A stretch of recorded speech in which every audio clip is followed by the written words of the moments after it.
official launch of the admission activities for the 18th batch of Executive Postgraduate Program. This is IM Kozhikode's faculty members and all our distinguished guests. To officially mark this occasion and share the vision of IM Kozhikode and the EPGP program, we announce the launch of the admission for the 18th batch. Was conceived by a political decision to be located on a hilltop in Kuttamangalam in the city of Kozhikode, and that political decision did not buy into the fact that you could not locate a business school where there is no real business activity, where air connectivity is difficult. So we have come a long way since this was founded, this school was founded. We celebrated the passing out of the 25th cohort, 27th convocation.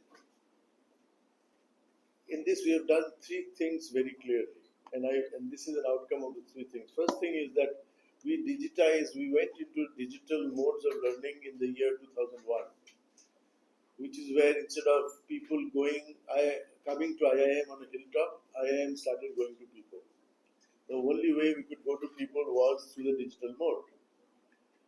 The second D is what we did is we diversified our learning portfolio. How did we diversify it? By incorporating different programs in different timelines so that people from different segments of society could access our knowledge.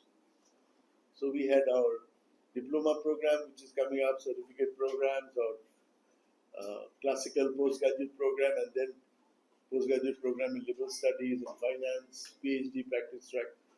So multiple programs diversified a range of offerings to Indians who wanted to be part of the IIM experience, but could not crack the CAT test or did not find time to be able to prepare for the test, so they missed the bus. But for those who missed the bus, we had several vehicles to bring them over to this institution. The third element was disruption. The first D was digitization, the second D was diversification, the third D was disruption of the conventional way where teaching and learning takes place. And this program that we are launching today, EPGP batch 17, 18th batch. So 1 to 17 is what we have covered, and we have 5,000 enrollments across the EPGP batch in 17 years. So this is a cohort size of 5,000. 74% are male, 26% female candidates. They have over 9 years of average work experience.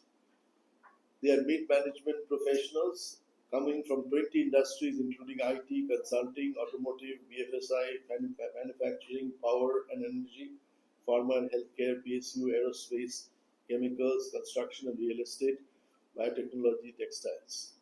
90 plus multinationals are represented in this program, including Boeing, Walmart, Microsoft, Amazon, Deloitte, KPMG, Bank of America, Siemens, Schneider Electric, Oracles, etc. So this could not have been possible standing on a hill and doing nothing but enjoying life here. We obviously had a partner who took our knowledge, our wisdom, our insights, our experience to far corners of the world in 22 states. So this is a 15 times growth for working professionals. We have 40 students in EPGP 1 and now 615 in EPGP 16. So this represents a growth of 15x to states of India. International immersion to other campuses such as SDA Bocconi, Italy, that's the #1 incubation centers across several spaces, and then cutting edge studio on campus for faculty. Is that this is the time when we have to rethink education in India from exclusive elitism to inclusive. You select them based on one examination and you rule them out if they don't pass that exam. That is singularly unfortunate in a country where young people who want to be educated, they represent more than the total population of United States, Canada, the level of aspiration. And I am as an institution where people aspire to be 307. We leave out 649 students for every student we take. What will happen to the 649 students? So these are the kind of courses that will bring them back to the fold of IIM, mid-career, midlife, to renew their learning, because learning, as you know today, is timeless. You have to learn at every stage of life. You cannot say that I earned a degree in 2020 and it will be okay in 2050. No. You have to continue yourself, be up to date. And this in short is the launch of the program. Hereafter, the ball is in your court. If you have questions, we are happy to respond. My colleagues will help me do that. Alright? Is that okay? Is there anything more you wanted me to say? No. So you can take some questions. What do you want? Official launch. Okay, we'll do that. So request deans and chairpersons to join the launch. Oh, that's it.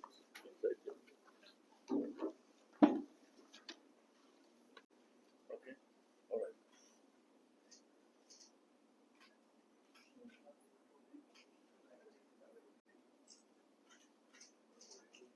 Nobody is applauding. What is happening to us?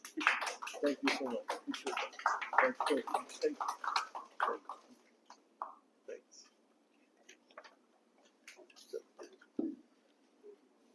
Yep. I am kozhikode pioneered not only in India but also in the Asia Pacific region in the year 2019 by the Executive Education Program Introduction. And by 2008, we came up with our first EPGP program. Probably there are two new things that have been introduced. One aspect is the optional international immersion program. So after abroad, for which is partnered with IIM kozhikode. We partnered with SDM Bakori in the last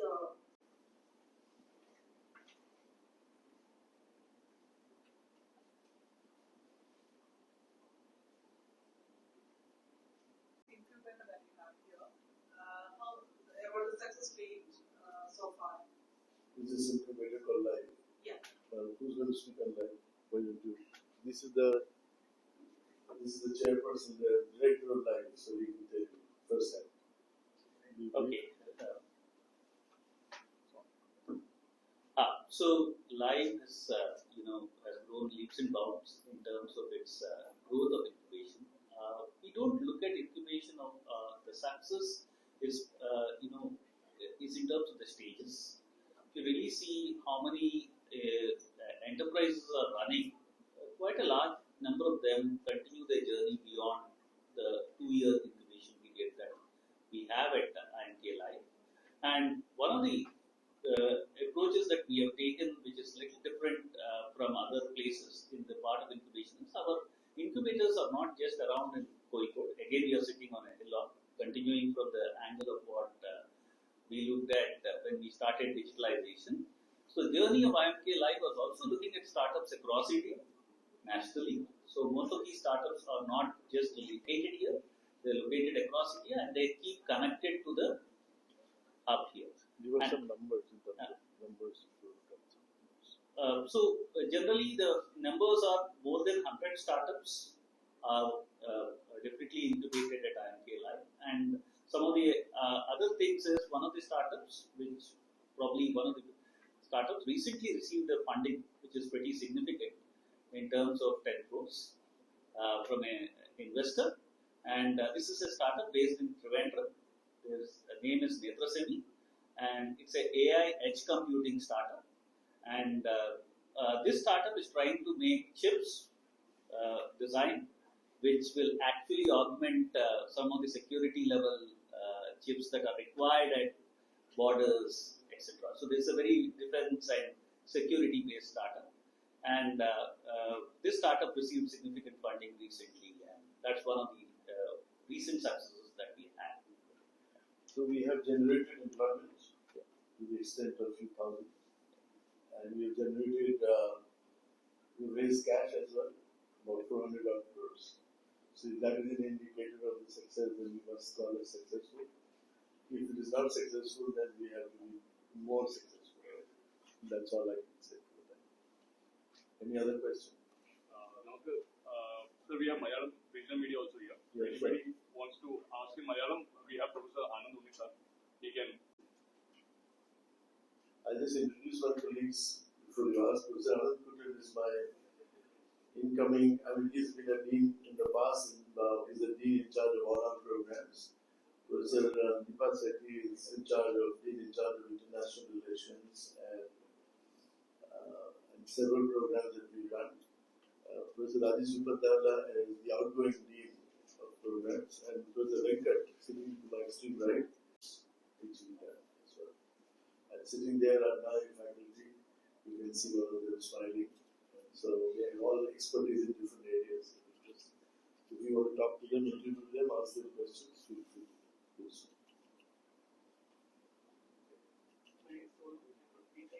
Yeah, PTI. Yeah. Please ask. So in the midst of AI, how relevant these are programs? In the midst of AI, how relevant our programs are? Well, what is AI? Artificial intelligence. Who am I? Natural intelligence. Who has created AI? I have created AI. Natural intelligence has created artificial intelligence. So how relevant is a hammer to a carpenter? Carpenter uses the hammer. Hammer doesn't use the carpenter, right? So if I have a new device which is neither a hammer nor a screwdriver, which is something I don't know, I have to learn how to use it. So AI is an instrument that I have created. Generative AI is another instrument that I have generated, and I must know how to handle what I have created. Right? That is what we are. How relevant is our process becomes even more relevant because most people don't know how to use AI. They don't know what AI itself is, and so that itself is the first. The first level is there is ignorance. The second level is illusion. Ignorance is I don't know what AI is. Somebody tells me, I now know how AI works. And what is illusion? Even when I know what AI is, I think AI is going to run me. Like a dog is saying that the tail is going to move me. The dog moves the tail does not move the dog. No, that is another illusion I have, that AI is going to move me. It doesn't move me. It is a tool that I have to master. As long as I don't master it, I'm anxious, I'm worried, but as soon as we master it, so a lot of our work, in short, lot of our work will be outsourced to those digital devices that can do it faster, cheaper, more economically. Anything that can be broken down into cause and effect can be done more economically. But anything that is more complex than that, anything that the algorithm cannot take over, is what I have to invest in. So our education system is poised to use that revolutionary technology that's coming up and to be able to use it, harness it, to do better quality research, to do better service to our stakeholders. Because this is a very important tool and we must know how to use it. That's about it. That's my view, but there are experts in the system who know better than me, who should be able to tell you. In short, that's my response. What else? Yes. I am the from India. Right. Can any one of you give me insights on placements that such programs need, please? Okay. So as far as placements is concerned, we have. This is my last response. Then I'm going to leave. So see, we have looked at the word placements, and we asked ourselves a question: Are we an employment exchange, or are we an education institution? If I'm an employment exchange, then placement should be the first thing in my mind. But for me, the real work is how does a student become employable rather than find employment? Because I can't give them employment. I can give them employability, right? I can give them the capability to employ themselves. So if I start behaving like a placement agency or employment exchange, then students will come here only for jobs. I'm telling them there are no jobs I can give you. I can introduce you to the customers for your talent. So if McKinsey is your customer, if State Bank of India is your customer, if BCG is your customer, then I can bring the customer close to you and let the customer choose you. I'm not getting involved in the marriage. I can arrange the marriage in my campus. This simply means that my job is not to look at placement as the indicator of our value creation. Placement happens as a natural outcome of the quality of students we admit, the quality of students we teach and prepare for the larger world. Right? That is our job. So we have replaced the word placecom. Placecom is across the country. Placecom is a fearful word among students. Placecom controls jivika or livelihoods. And so this is a thing that where we thought we would transform Placecom into an organization called CARE. CARE is the short form of Corporate Access, Readiness and Engagement, which means I can give you access to corporate world, I can make you ready for the corporate world, and I can help you engage with the corporate world. Whether they will take you or not is their job. So we replace the placement office with CARE office. The CARE's job is to enhance their capability through preparing them for the AI world, for the world where most recruitment decisions are happening through AI.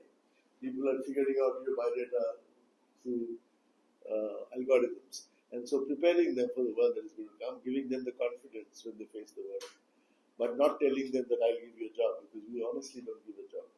Unlike other IIMs which have not done much here, we were the first ones, pioneers, to replace placement CARE office, which means we'll put more resources, more attention to grooming students for the larger world. Where they are going to go is their business, their choice. We are not in charge of placements. So don't count us in terms of placement. Just count us what our students are doing after 15 years of passing out. How have we grown them? So that should be the indicator, rather than when did they get their first job. That is a mismeasurement of our capabilities, right? If it sounds too difficult, my colleagues will simplify it for you. Right? Thank you so much. I have errands to run because I have a convocation. You know, the thing is, most people think management is rocket science. So in order to get into IIM, you have to really be very hard-hitting, complex. But today we have a guest who is the chairman of ISRO. He has made rocket science as simple as management. He hits the head in ISRO. You should understand that management is the way of evolving yourself to be able to face the world better. It's the art and science of growing through learning. There is nothing more to it. Management starts with human, man. And therefore, it is the study of man, study of the human being, men and women. So they can be better prepared to deal with the world, manage the world. And people often ask me that, is management still going to be relevant in the AI world? I said, as long as there is mismanagement in India, management will be relevant. And there is mismanagement. Once you go out of this IIM campus, you will see mismanagement everywhere. Except that we do a better job of managing ourselves. That's why people come here. So management will be relevant as long as India needs it, and I think we will be relevant. On that note, and with my asking you for forgiveness that I have to leave right now, but these colleagues are far more capable than I am to respond to some of the other questions. Feel free to ask. All right? Thank you. Appreciate it. For the engaging questions and valuable discussions. As we conclude, I extend my sincere gratitude for joining us today. With the admission activities now officially launched, we look forward to a day ahead.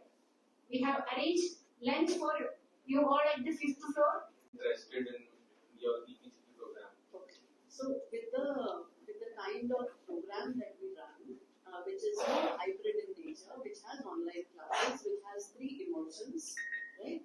And so we do have international participants who are based out of the UAE, the GCC, and for a few programs, other than these also, we have students from across the globe.